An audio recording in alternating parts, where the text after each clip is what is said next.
Let's say the blessing, and we can begin. Baruch Baruch atah atah Adonai Eloheinu melech haolam asher kiddushanu b'mitzvotav v'tzivanu la'asok b'divrei Torah. Very good. Okay. All right. And this is the right spot.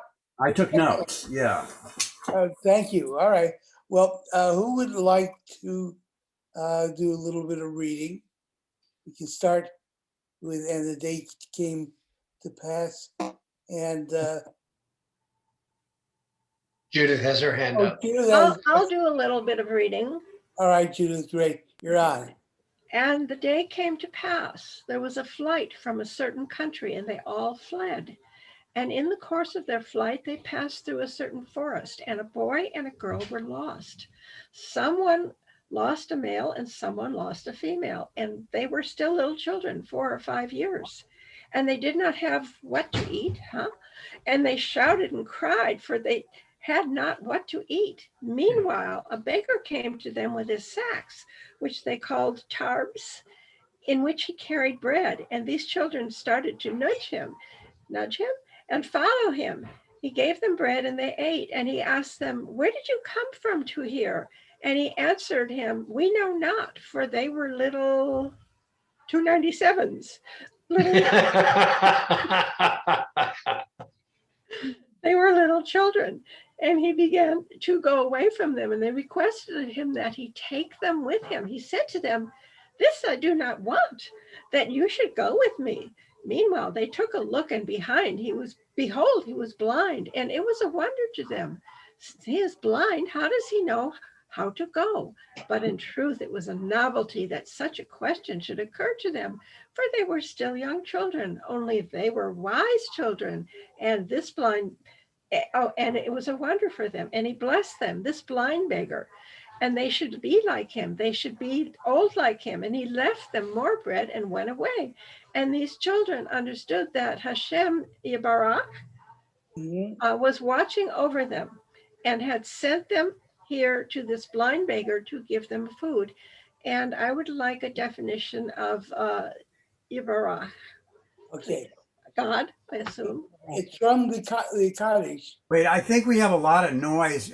Is your TV on, Judith? Mine is, but I was reading. I'll turn it off now. Okay. That quieted things. All right, good. All right, so the Yitbarach, Hashem Yitbarach, which is Adonai Yitbarach, is from the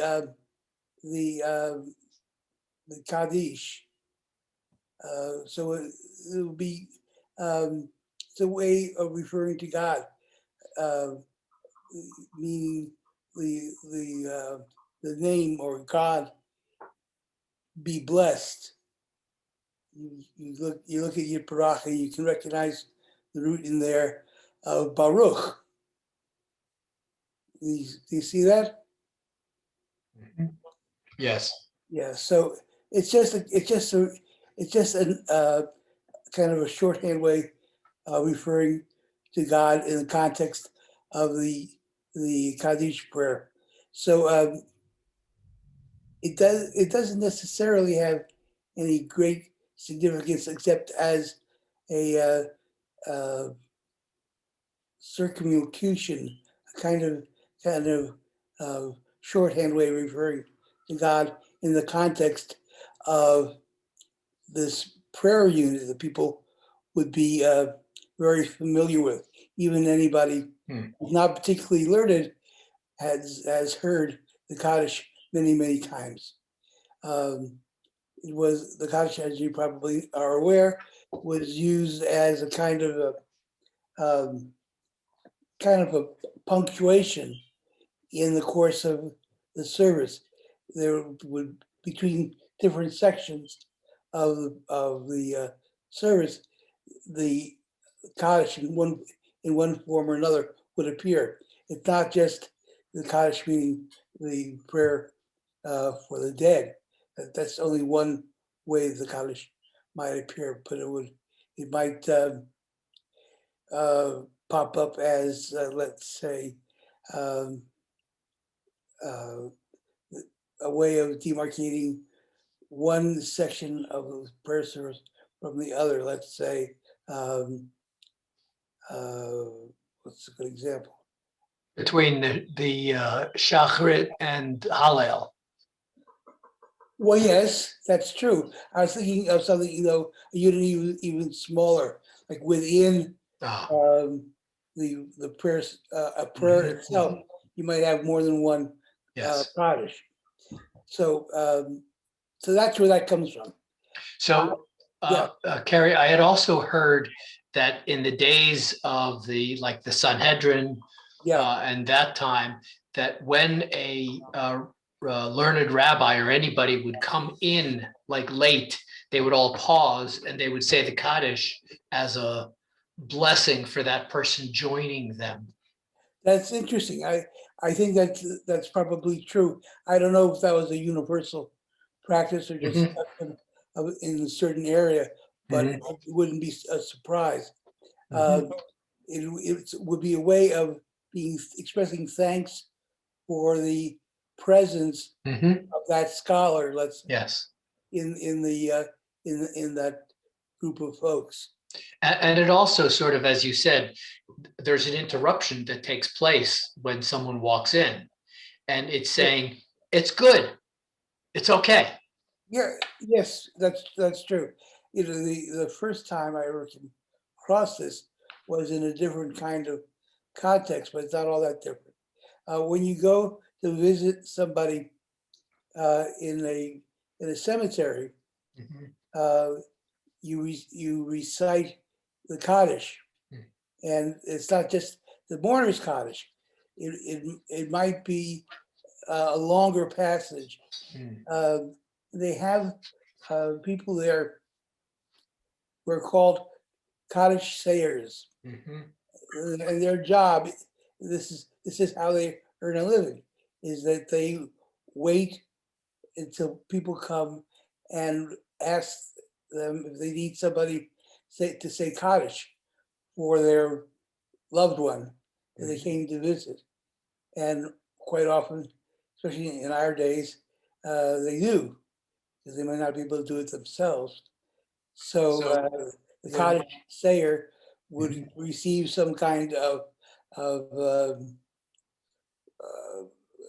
charitable donation in order to pay for his reciting the cottage on behalf of uh, the poorly educated visitor who can't do it himself.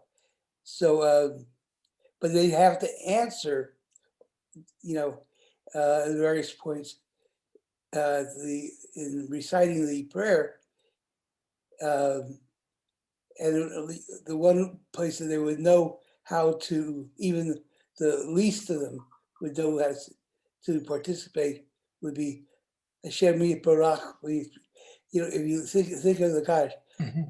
Adonai Yitbarach v'Yishtabach v'Yitbar v'Yitramam v'Yitnaseh v'Yitadar v'Yithalal Shmei Dekucha Brechu. Real. That's the one response that everybody in the congregation can participate in, even if they don't know the rest of the prayer. So it refers to participation in that way. Yeah, Michael. So when my father died a year and a half ago, my cousin, who is very religious, offered to find someone to say Kaddish for him every day. Yeah. And it turned out that I felt sort of a personal obligation. So even though I wasn't with a minion ever in that entire year, I said Kaddish twice a day for my father. So, Well, that you were a dutiful son, yeah. and I think a lot of people feel very strongly about this. One of the most interesting things, then I want to get actually to the beginning of the text. Um, it's amazing to me how concerned people become around the death of a loved one, Mhm. that everything gets done according according to Hoyle, as you might say. People want the customs to be done absolutely correctly, and not just correctly, but they want to do everything, because who knows which parts of the ritual or which customs are going to make a difference to the welfare of the deceased in the afterlife. So making sure that it's done correctly is very important to lots of folks. My first lesson in this was in my very first congregation, when the father of one of the important founders of the congregation, his father passed away, and this was a German Jewish Reform family that was very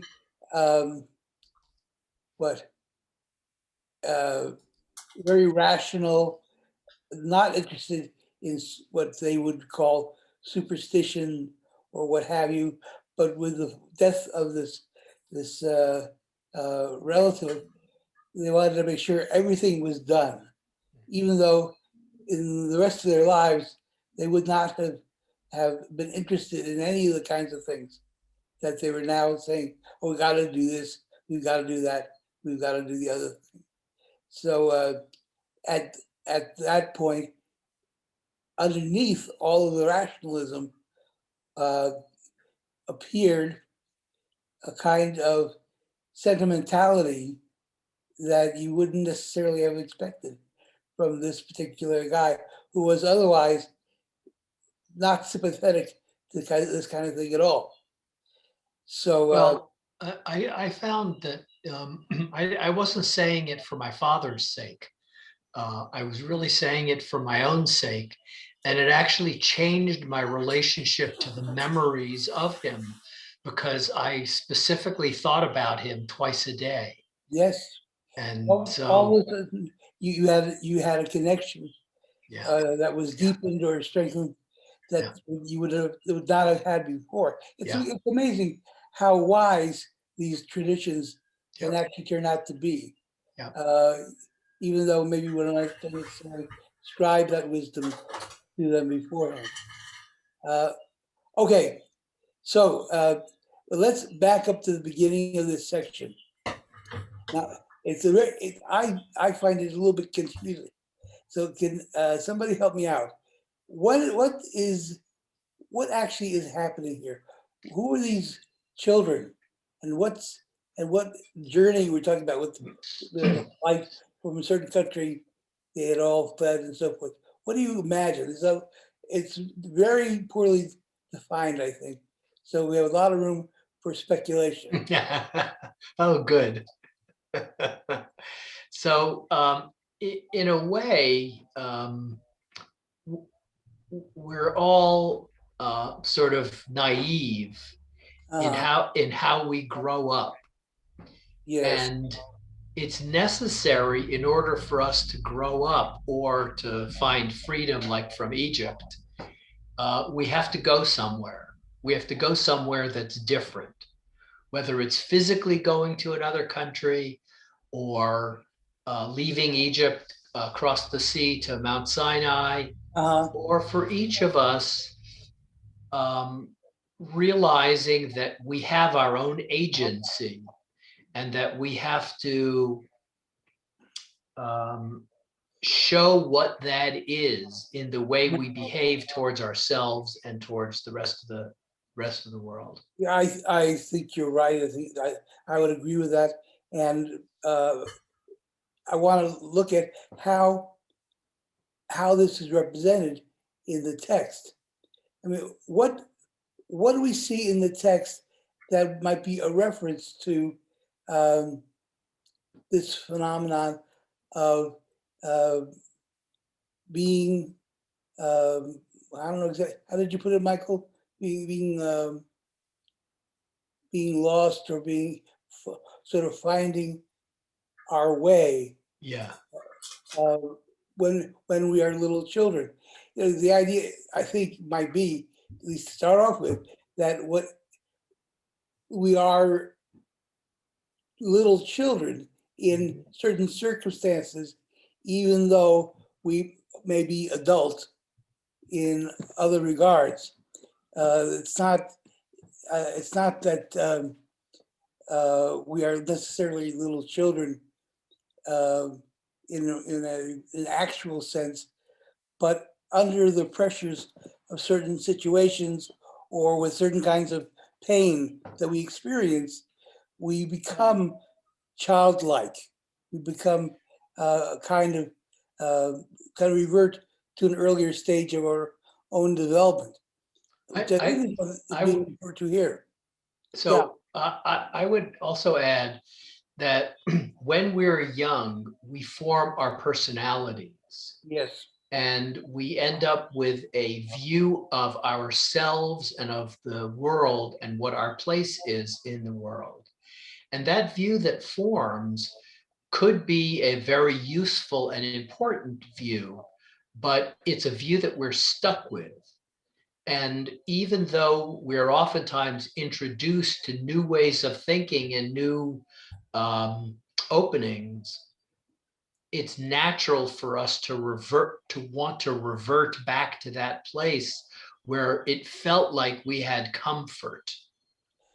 And that's, I think, precisely the kind of thing these quote unquote children are looking for. Mm-hmm. And who do they receive it from? I mean, what kind of comfort or what kind of support do they receive, and from whom? They receive it from the beggar, but I'm connecting this with when the Jews, the Israelites, were out of food in their 40-year journey. Mm-hmm.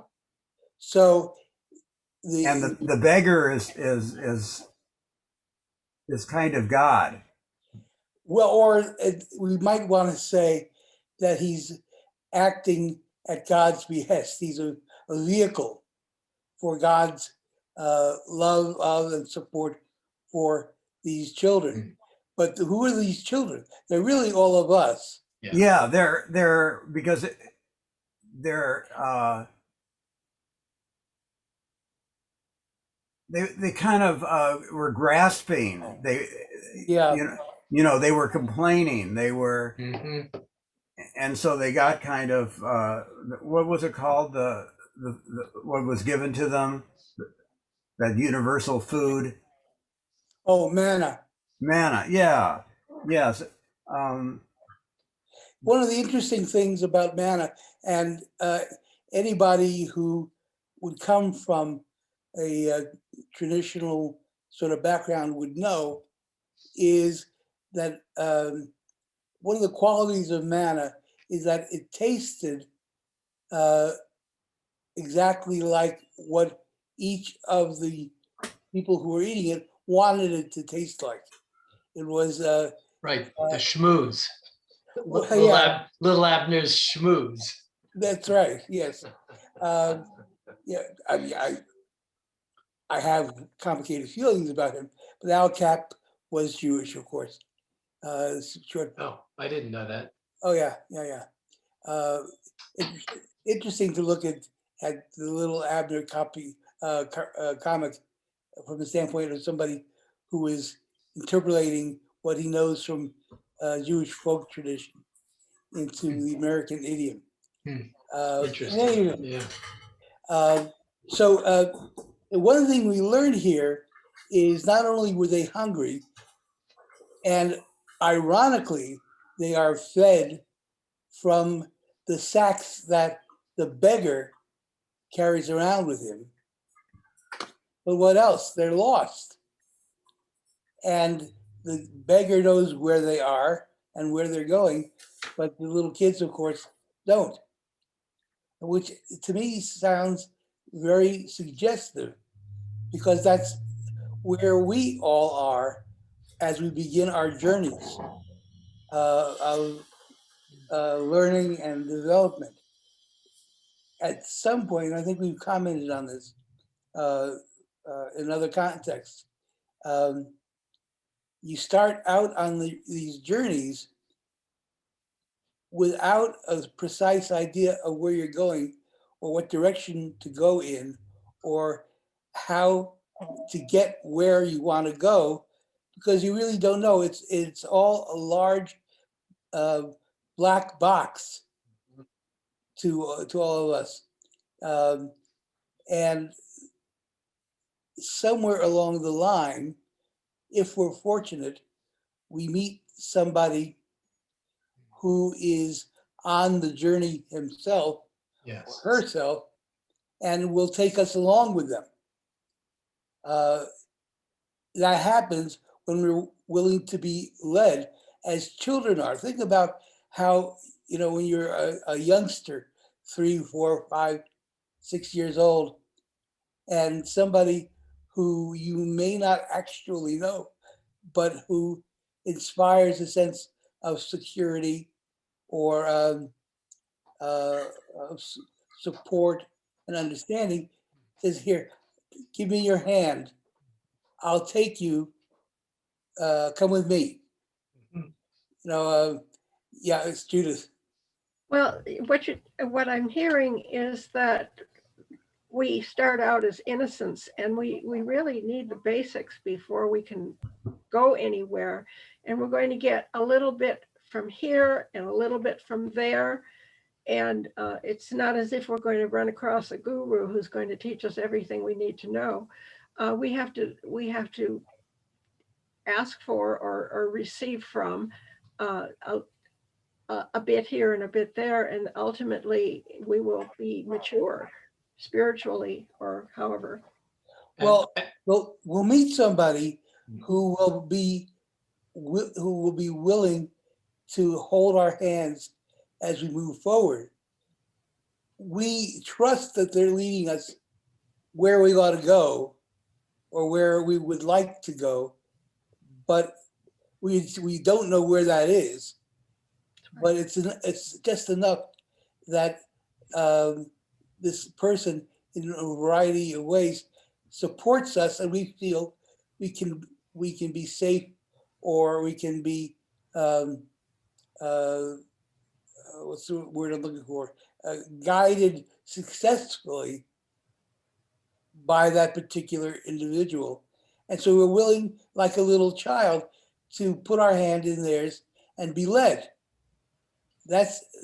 Yeah, Michael. That's not the only form it can take, because sometimes, as in Abraham's case, God said, go, and I'll tell you when you get there. And so it could very well be that someone says, well, that's the direction to go. I mean, when I first started doing some mindfulness meditation many years ago, someone said, here, read this book, and here's what I do. And that was sort of the last conversation we had about it. But it was a pointer in a direction that has turned out to be one of constantly finding people along the way, beggars with loaves of bread, that have said, oh, try going this way or try going that way. And that's also a way that it can work. Yeah, I think so. And we look for people like this as we embark upon any spiritual journey. We may not know exactly what it is we're looking for, right? What the qualities of such a person are, if somebody asked us to list them, but we know how we feel when we find such a person. Yeah. And there may be a variety of ways that signal that the person we find is the right person. But they're not necessarily because we've gone down a list of qualities and checked off quality 1, quality 2, quality 3. No, it may just be that we get a sense that they project of security or of connection, which we might not be able to articulate on our own or with any precision. And I think that this is important to bear in mind, because it's another way of talking about how, if you're going to go on a spiritual journey, you have to give yourself up to it. That in the end, you can't control it. You are being led. you're not actually pursuing an itinerary of some sort. Even though I think a lot of us would like that to be the case. Sort of we read these various kinds of books about spiritual growth or learning, or about the 50-11 different books, some of which are valuable and some of which are not, about Kabbalah. And we think that by reading these books, we're going to get a step-by-step itinerary of what the trip is like. And all we need to do is follow the prescriptions that are in the book. But of course, the truth is that the journey is not about following the steps in a book, or about a particular sort of outline. It's more like a feeling of being in a relationship that we may not be able to define, but which makes us feel loved or taken care of, or attended to. So I love this part of the story because it reminds me of a lot of experiences in my own life. And I think many of us have had these experiences where we feel adrift, or we feel lost, or what's the word I'm looking for? Confused.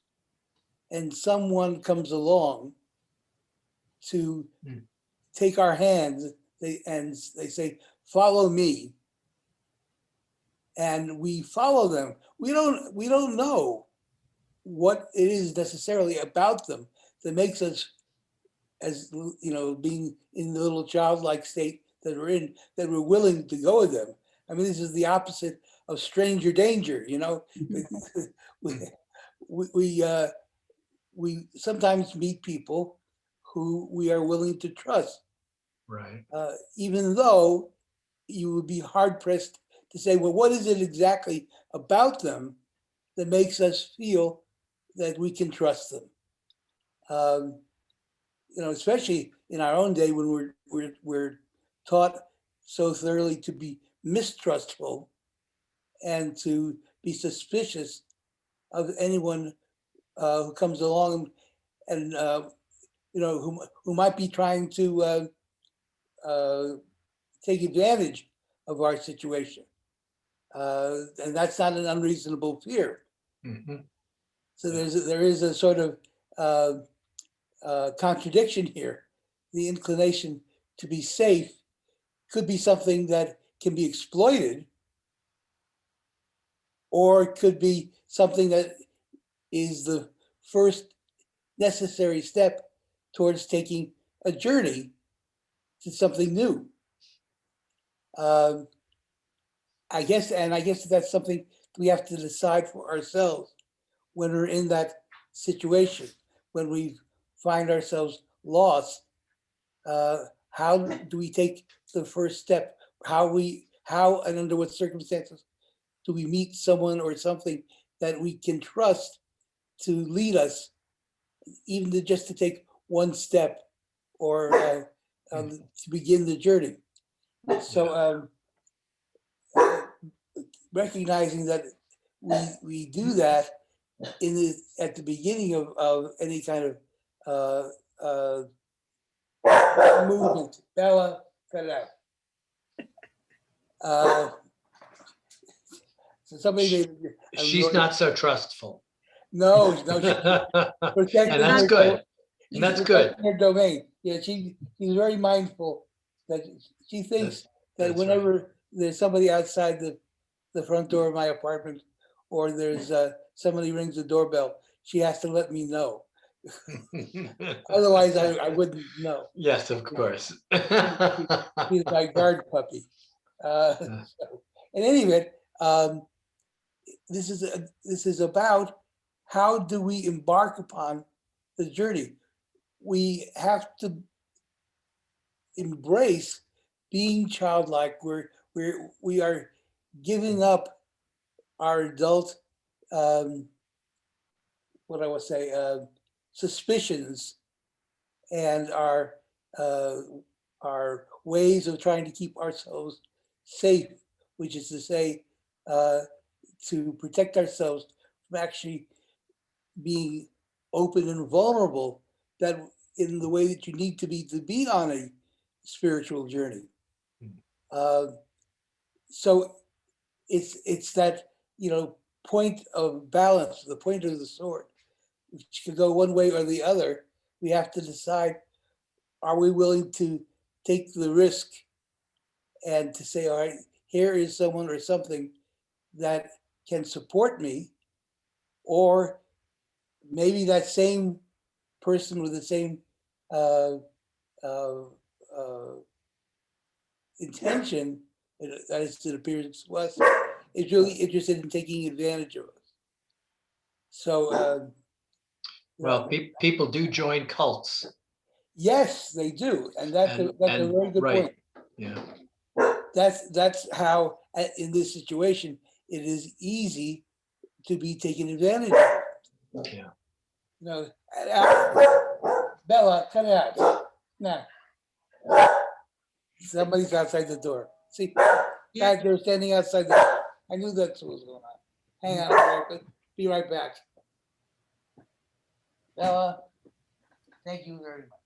Did y'all hear yesterday on the news those two little 4-year-olds that were dropped over the 16-foot Hang on. freedom? Anyway, this reminds me of that. They were dropped off where? I'm sorry. They were dropped over one of the border walls. That's right. Oh, yes, I heard. I saw that. Yes. Two little teeny figures that you could barely make out. Hmm. And there they are, kerplunk. Well, but the good news is their mother is already in the United States. Oh. And were they let down with a rope or just dropped? Did she catch them? She wasn't there. Oh, did someone catch them? A remote camera caught the action, and so they probably dropped about 4 to 6 feet between the let go and the landing. Because the person, whoever it was, I guess on the other countryside, bent over as far as they could so that the drop would be as little as it could be, but it was still significant. But it reminds me of these two children. Here. Where did you come from? Where did you come from? We know not. Sorry for the interruption. What did I miss? It sounded like somebody. I was commenting on a news story yesterday where two little teeny children like these were dropped over the border wall by themselves. Did you happen to see that? Oh, I didn't see that. I mean, dropped like over a 16-foot wall over, we were saying probably not. They didn't fall the whole 16 feet because the person leaned over. Yeah. Anyway, it reminds me of this story. Two little teeny children dropped off in a foreign land with nothing to eat and no one to watch for them. And they don't know where they're from. Oh my gosh. Where they are. I think they're being taken care of, but yeah, they were picked up. It feels like a region of this. It's hard to imagine what a parent must be feeling right in that situation. I mean, I would assume they think they're acting in the best interests of their children, definitely, even though it has to be absolutely a fearsome thing. Well, the mother was here.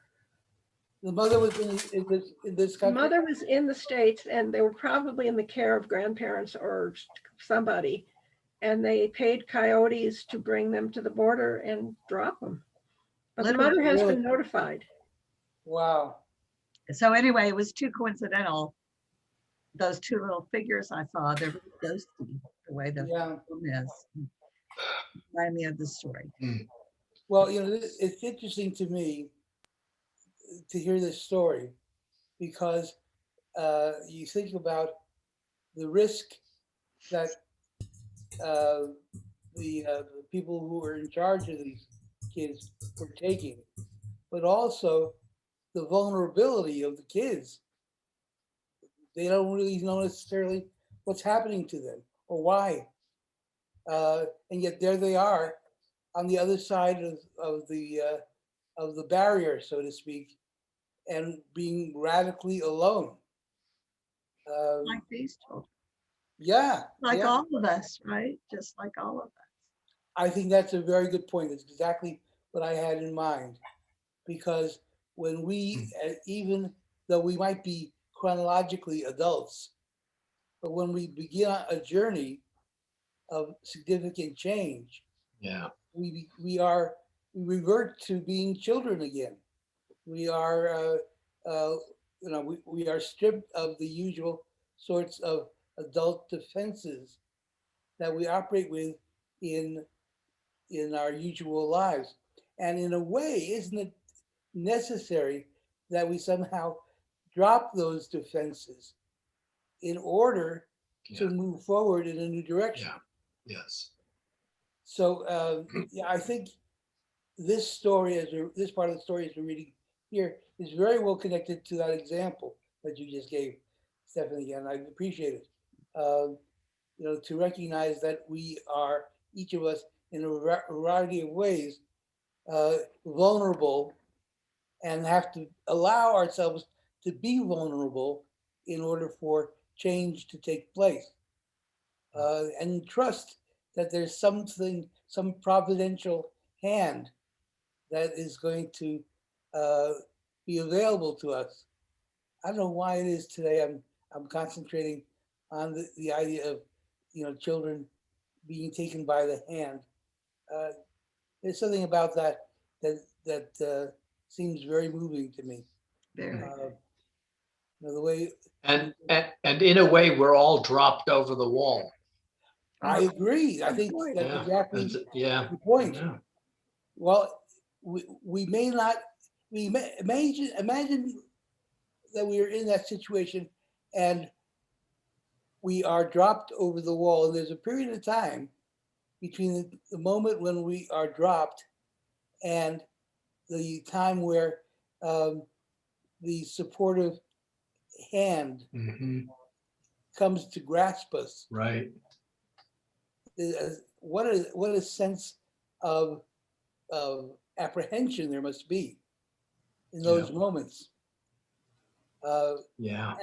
And that's something that if we're talking about embarking on a spiritual journey, we're going to try to grow ourselves. We're going to experience that sense of confusion and apprehension because there's a period of time, and it may be fleeting or may not be so fleeting, between the loss of the old security, which in fact was detrimental to our growth and development, and being found again in a sense of a much truer and more powerful sort of love and security when we are reclaimed. There is a passage there that we try to avoid because we're afraid of it, and I think sometimes our defenses are there to avoid that moment, which as we look at our own lives, can be very fearsome. You have I mean, right now I'm going through separation from Linda, and it's I'm thinking about it in terms of what is necessary for the future, and that moment of being no, that's not what I'm looking for. Untethered. Very good word. Untethered, having lost the usual defenses, the being, at some point it may turn out to feel being set free. Mhm.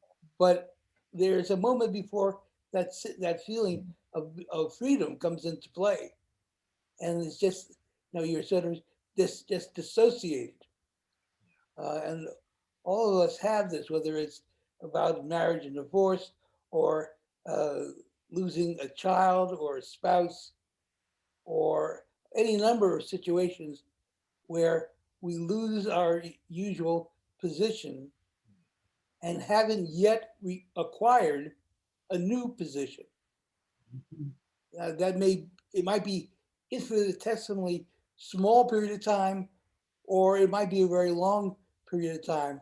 But in reality, it doesn't matter. It seems to us to be a moment of being adrift, of being without. I like Michael's word untethered. Um, if you think I about think it. Sorry. I think this reminds me of the moment when a woman who lives with somebody who's abusive says, is it better to be with the one I know who's going to abuse me, or is it better for me to go off into something totally unknown? Right. It's a very, supposedly a very frightening time. Mhm. I think that's a very good point, because when you Yeah. ask yourself the question, which people ask all the time, well, why didn't you just leave? Right. You have to be sensitive to the great fear, the great apprehension of leaving a situation, even though you know that the situation that you're in is bad for you, Right. that it is destructive and abusive, and so on and so forth. And however it may be that you understand and you see that, the fear of something with that No. is different is enough to stop you from taking those steps. Right. And just to bring it back to this whole process that you're talking about before, Kerry, this journey that we're on, taking that step is so difficult because of I mean, we have lots of examples of how it's frightening, but in this specific case, we're talking about, in the terminology of this story, getting close and trusting Hashem. Yes, and I think that that's exactly uh, the the basis or the point of this passage. When you take the situation where you're visiting the grave of somebody at the cemetery, and you don't have the words Mhm. to be able to declare uh, your faith in God in the face of loss. Mhm. And you need somebody to come by and say, I will lead you in doing this.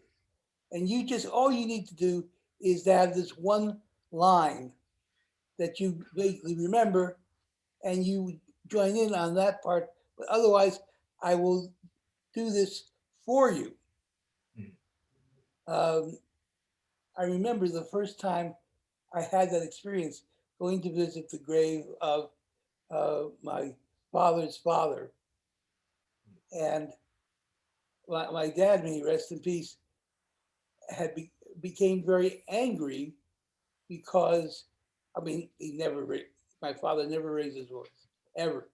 But you knew that he was unhappy with the situation, because he interpreted what these people were doing as taking advantage of his vulnerability, of his pain, to make a buck. Uh, and I'm sure there are some people in that situation who are doing exactly that. But even so, there is a positive function that they're discharging. They're allowing you to participate in the words that need to be said, even if you don't know how to say them yourself. So I understand why, a father would have felt taken advantage of in that situation.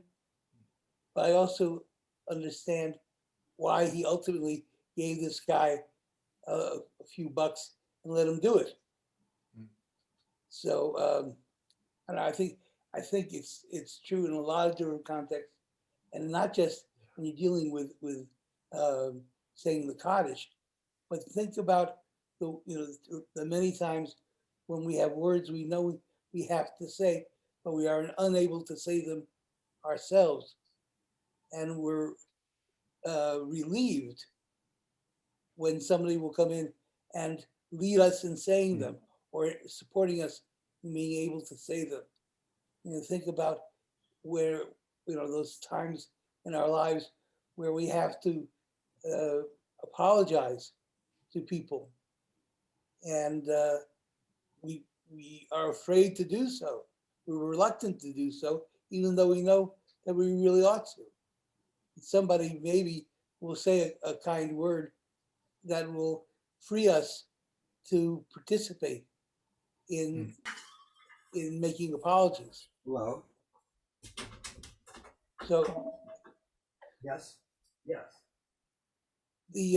In this situation, what we see is that this is important to bear in mind, that becoming vulnerable, becoming childlike, becoming willing to put our hand in the hand of somebody else who we somehow feel is going to do us some service. That is those are various ways of expressing how we begin the journey. Yeah, we're supposed to be grown-ups and to yes. be able to let go of that. I'm going to do this by myself no matter what, and I'm going to stick with it no matter what. Is faulty reasoning, and to go back to that time of trust is very difficult. I think it is very difficult for a lot of reasons, not the least of which is that as we grow up, we develop this protective shell because we have been periodically hurt or disappointed, or I don't know, maybe this is too much, but that our vulnerability has been abused, and it makes it more difficult for us to be open and vulnerable when we really have to be. So I think a lot of us find it difficult to start a spiritual journey just because we've had bad experiences in the past that make us suspicious of a helping hand or an offer of help and support that might be offered to us. We look at it in a very distrustful manner, and it's not hard to understand why. But overcoming that fear or that sense of vulnerability is something that we have to do in order to take a step forward. I don't know how. Sorry. No, actually, please go ahead, Michael. We're at our limit anyway. Yeah, I just want to point out that even though we take that first step, yeah, that baggage that we carry with us, our personality and all of the ways in which we've dealt with fears and other things through our lives, crops up all the time. Something happens and that comes up.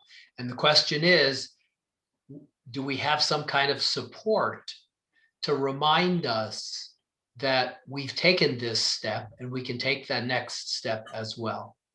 Yeah, I think that we have memories, not just of times when our trust or our vulnerability has been abused, but we also have memories of times when we did receive legitimate offers of support.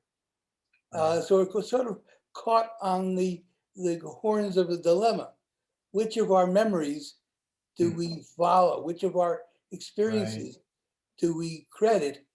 And are we able to choose to embrace the memories of times when our vulnerability has been supported in a positive way? Or are we so fearful that we're unable to do that? I think a lot of us are in that position many times in our lives. Yes. So anyway, that's it for today. And thank you all so much for being here. It's always a delight to have these conversations with you. And well, we made it through a whole paragraph. isn't that amazing? Wow. How did we do that? I don't know. It was very meaty. It was a very meaty. It was. Thank you all very, very much. Thank you. Appreciate it. I will see each other next Friday. Next Friday. Great. All right. Bye-bye. Bye, guys.